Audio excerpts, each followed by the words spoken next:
Sosok sebenarnya dokter detektif, istri pengacara terkenal? Inilah sosok sebenarnya dokter detektif alias Doktif. Doktif belakangan ini memang menjadi perhatian netizen. Pasalnya ia secara terang-terangan membongkar sisi kelam bisnis skincare di tanah air. Dalam setiap penampilannya, Doktif biasanya memakai topeng yang menutupi area matanya. Namun lambat laun, identitas Doktif mulai terungkap ke publik.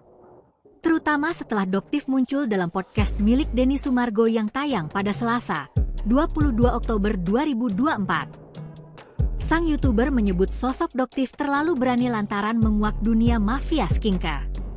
Lantas, siapa sosok Doktif sebenarnya? Berdasarkan penelusuran tribunsumsel.com, sosok Doktif diduga kuat merupakan dokter bernama Amira. Dirinya memiliki sejumlah klinik kecantikan dengan brand namanya.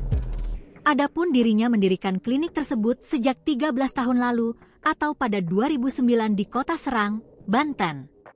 Dokter Amira merupakan asli orang Surabaya. Tak hanya itu, diketahui Dokter Amira sudah menikah dengan seorang pengacara terkenal. Hal tersebut diketahui dari postingan salah satu Instagram Verius. Suami dari Dokter Amira merupakan Teku Nasrullah. Itulah sedikit informasi mengenai sosok Doktif.